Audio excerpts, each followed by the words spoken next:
Баршаңызға қайырлы күн. Бүгін сіздерге үй жағдайындағы әлемнің ең танымал сусындарының ондығына кіретін жазғы шөлді басатын сусындардың арасындағы хит сусын мохито сусынының жасалу жолымен бөлісемін. Мохито сусыны бүгінге дейін танымалдылығын жоғалтпаған ең көне сусын. Видеоны соңына дейін көріп, менімен бірге болыңыздар.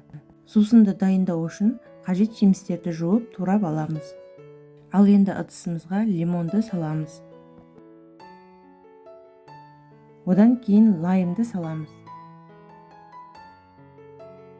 Одан кейін жалбыз жапырақтарын саламыз. Менде ассорти мохито. Себебі мен апельсин мен кивиді де қостым.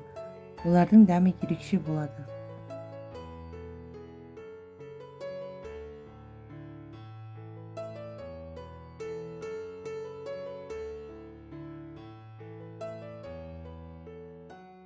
Одан кейін барбадос сиропын құямыз.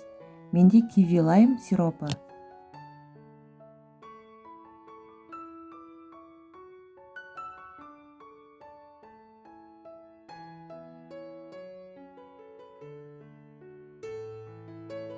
Барлығын салғаннан кейін газдалған салқын сарыағаш сусынын құямыз.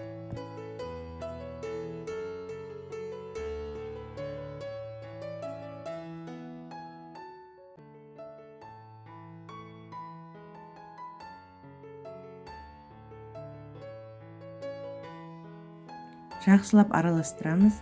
Міне сусынымыз дайын. Өте дәмді, керемет болып шықты. Жаздың ыстығында дайындап ішсеңіздер болады. Видео ұнаса лайк басып, арнамдағы жаңа рецепттерді жіберіп алмас үшін тіркеліп, қоңырау белгісін басып кетіңіздер. Видеоны соңына дейін қарағандарыңызға рахмет.